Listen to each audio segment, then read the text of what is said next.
Welcome to HH28, where we unravel the secrets of self-discovery and matchmaking. We are Hugh and Heather, two master holistic guides dedicated to helping you navigate the worlds of numerology, astrology, and personality in pursuit of meaningful connections. All right, everyone get ready, because today we are tackling the ENTP, the debater type. You guys sent in a ton on this one, and we are so ready to dig in. Yeah, ENTPs, they're really something else. What fascinates me is how much they're driven by ideas. It's not just about arguing to argue, although I'm not saying they don't love a good debate. So there's more to it than, meets the eye. Is that where the Myers-Briggs, the MBTI, comes in? We got to break this whole debater thing down. Exactly. Think of those four letters, ENTP, like a personality code. E is for extroverted, meaning they get energy from being around people, not from being alone. Yeah. And N is for intuitive. They're all about the big picture, always looking beyond the obvious. Oh, so they'd be the ones at the party brainstorming business ideas instead of the gossip by the snack table. Totally. And then there's T for thinking. ENTPs, they go with logic and objective analysis, not so much feelings when they make decisions. And finally, P, that's for perceiving, meaning they're all about flexibility, spontaneity, not rigid plans.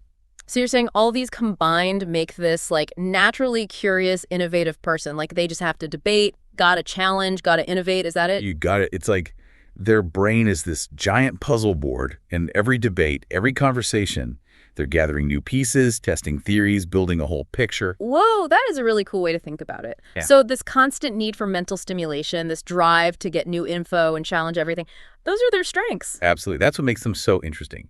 ENTPs are wired to think outside the box, always pushing those boundaries, finding innovative solutions for problems. So they're the ones who challenge how things are, see potential, where others just see, a dead end. Right. And here's the thing. Being extroverted means they don't keep all these amazing ideas to themselves. They're charismatic, sociable, pulling people in, getting them talking, inspiring them with their enthusiasm. Okay, so they're not just coming up with the ideas, they're spreading them, getting everyone on board. Exactly. Plus, they're adaptable. ENTPs are so flexible, open to change, incredible in those fast-paced environments. They shift gears, change strategies, take in new information like it's nothing. I'm starting to see the whole debater thing. It's not just arguing to win. It's this ability to see every side, analyze it, and then tell you exactly what they think. You got it. It's important to remember, for ENTPs, debate isn't about being right. It's about that mental back and forth, testing the ideas, getting a deeper understanding. So it's more about exploring than forcing their view on you. Right on, like intellectual explorers, always searching for new territory. This is all super cool, but with all these awesome strengths, gotta ask, are there any downsides? Nobody's perfect. So true. Gotta acknowledge that every strength has, a flip side. Yeah. So let's look at some areas where ENTPs might face challenges. And remember, we're just trying to understand, not criticize. Yeah, think of it as getting the whole picture, the good and the maybe, needs a little work part. Exactly. One thing that often comes up is how they handle boredom. To put it simply, they don't tolerate routine and repetition well at all. Gotcha. So stuck in a job doing the same thing every day. That'd be a nightmare. Exactly. They need novelty, mental stimulation, exploring new stuff all the time. Routine is like torture for them. So that explains why they might jump from project to project, leaving things unfinished sometimes. Exactly. And this is where that tendency to overcommit can become an issue. They're so gung-ho about new stuff that they might take on too much. Makes sense. It's like they're always looking ahead to the next exciting thing, even before finishing what they're on now. It's like their brains are wired for that novelty, that dopamine hit of the new. But it can make it tough to stay grounded and see things through, especially if a project gets, boring. Yeah, it's like they need that balance between that need for stimulation and actually finishing things, which the world kind of demands sometimes. Right. Self-awareness is key for ENTPs here. Recognizing this, breaking things down into smaller parts, and finding ways to keep things interesting can help a lot. So finding that balance between their need to be stimulated and the need to, be a functioning adult who finishes stuff. Exactly. And look, this isn't about changing who they are. It's about giving them tools to thrive in a world that doesn't always get their pace. This is great. Okay, we've got boredom and overcommitting, but what other challenges are there?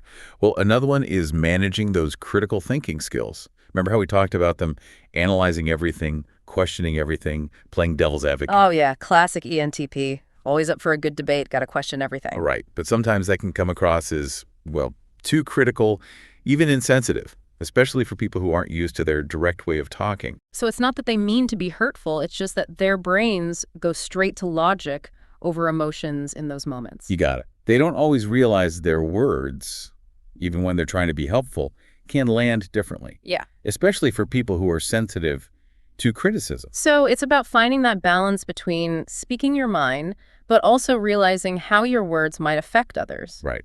Learning to read the room, adjusting how you talk to fit the situation. That's a skill everyone could use, but especially important for ENTPs who might naturally be a little more blunt. Absolutely. It's a skill you learn over time with practice and being self-aware. This is so helpful. Okay, any other growth areas to watch out for with ENTPs? Let's see. Another one that comes up is impulsivity. That P for perceiving, that love of spontaneity, keeping options open, it can sometimes mean they rush into decisions without thinking about the consequences. So not reckless, but more like trusting their gut, going with the flow, which, isn't always the best move. Exactly. It's that sense of adventure, that openness to anything. But learning to hit pause, think things through, consider what might happen that's valuable for them. Especially when other people are involved or there are long-term effects, it's that measure twice, cut once idea. All right, it's not about squashing their spontaneity. It's about using it in a way that's healthy for them and their relationships. Makes total sense. Before we move on, anything else we should remember about these areas for growth? I think the main takeaway is that these are possibilities, not guarantees.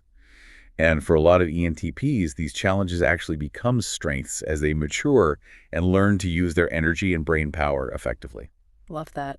It's all about your outlook and growing as a person. Yeah, just because something's a challenge doesn't mean you can't overcome it. It's about understanding and finding ways to deal with it. Totally.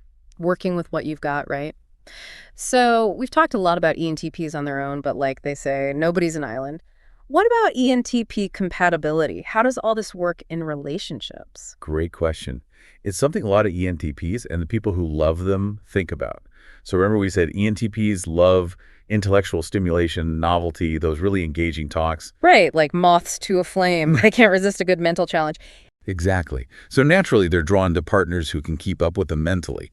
Someone who challenges their views, brings their own spark to the table. So not just surface level, but like really connecting on an intellectual level, someone who gets them. You got it. And when we're talking those deep connections, certain types just seem to click with ENTPs. Okay, tell us. Who are we talking about? Well, based on what we've got here, INTJs, or architects, are often seen as a great match. INTJs, those strategic masterminds. What makes them a good fit for our free-spirited ENTPs? You might think they're total opposites. In some ways they are. INTJ, introverted, loves structure, plans everything. ENTP, extroverted, spontaneous.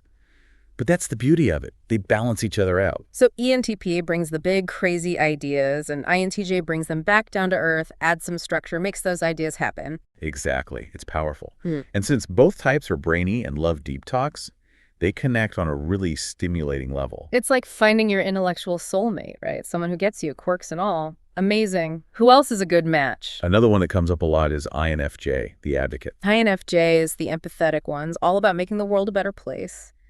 What draws ENTPs to them? INFJs are all about emotional depth, intuition, idealism. They just get people, their motives, and connect on that feeling level, which our logical ENTPs might not always prioritize. So it's like INFJ brings out the feeling side, and ENTP encourages INFJ to be more adventurous, step out of that comfort zone. Totally. Finding that balance between thinking and feeling, logic and emotion. And what's interesting is both types want to understand the world, even if they go about it differently. It's about finding that shared passion, even if the approach is different. I like that. But relationships aren't just romance, right? Absolutely. Romantic relationships are just one part. Friendships, family, even work relationships matter for an ENTP's happiness. For sure. So to all the ENTPs out there, don't limit yourselves to one type when finding those great connections. Right. It's not all about those 4 letters. It's about shared values, challenges, people who bring out your best. Well said. Now, let's talk about something all ENTPs love: debate. We've talked about them loving a good argument, but what is it about debating that gets them going? It's more than just arguing, though they're good at it. For ENTPs, debate is like intellectual play, exploring ideas, questioning, taking arguments apart. So it's the process, that mental back and forth, not about being right. Exactly. The thrill of the chase, chasing knowledge and understanding. Plus, don't forget, they have a playful side. For them, a good debate has wit, humor, even a bit of mischief. That makes sense. They're like intellectual comedians making you think differently, but in a fun way. But not everyone loves that, right? True. Their directness and playing devil's advocate can rub people the wrong way, especially those sensitive to criticism or who don't get their playful, sometimes provocative side. So how can ENTPs deal with those who don't want to verbally spar? Awareness and empathy. Being able to read the room and change how they communicate. So if they sense someone getting uncomfortable, they dial it back, find a nicer way to say it. Exactly. Realizing not everyone talks the same way and respecting that. And for those who love ENTPs, remember, it's not personal, it's how they think and engage. Good point. Okay, ENTPs and debate. What other interesting stuff should we know? Well, we can't forget their spontaneity. That P, that's where their flexibility, adaptability, thinking on their feet really shines. They're like the kings and queens of improv, always up for an adventure, a last-minute change. Exactly. And that's exciting for them and the people around them. But like everything, there's a flip side. They're amazing on their feet, but not always great at planning ahead. So brilliant in the moment, but maybe not the best at following through or finishing those grand plans. Exactly. It's not that they don't want to, it's just that their brains crave novelty, that constant newness. So while they're off on their next adventure, those everyday tasks like paying bills might not be top priority. So again, it's about that balance, spontaneity versus a world that needs structure and follow-through. You got it. It's about fitting their love of novelty into their lives while working on those skills that don't come as naturally. So instead of forcing it, find solutions that work with how they are. Right. For example, if there's a project that needs focus, they can break it down, then reward themselves with something fun after each part. Smart. Trick their brains into staying engaged with little bursts of fun. Exactly. And it's a journey, not a race. They'll slip up, but the key is being kind to themselves, learning, and striving for that balance. Such great advice. Embrace the imperfections and use them to grow. We've covered so much about ENTPs, their good stuff, their challenges, how it all works in real life. And remember, this is just a glimpse into this complex type. There's always more, and every ENTP is unique, shaped by their own experiences. Totally. But this gives our listeners a great starting point to understand ENTPs and what makes them special. I agree. We've talked about how much they love ideas, their debating skills, even their interesting relationship with routine.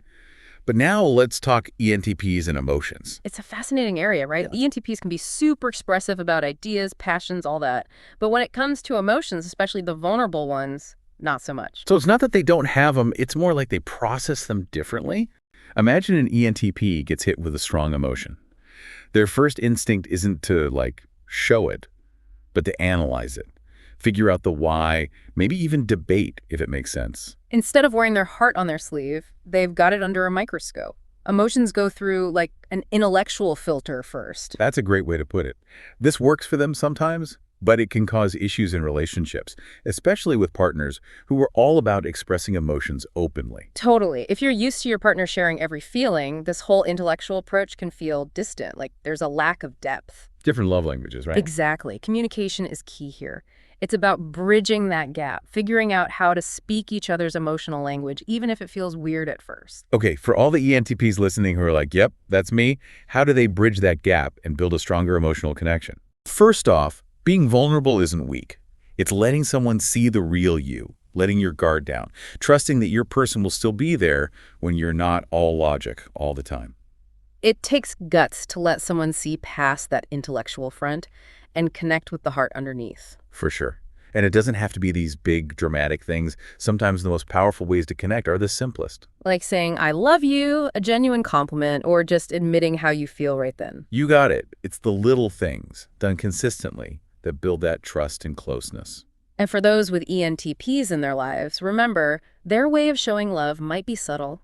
It's about picking up on those cues, those moments when they let their guard down, and appreciating the effort that takes. Perfectly said. Because at the end of the day, love grows with understanding, acceptance, and meeting each other halfway. I love that. As we wrap up our ENTP journey, I think that's perfect, understanding, accepting, celebrating our differences while remembering we're all human. Absolutely.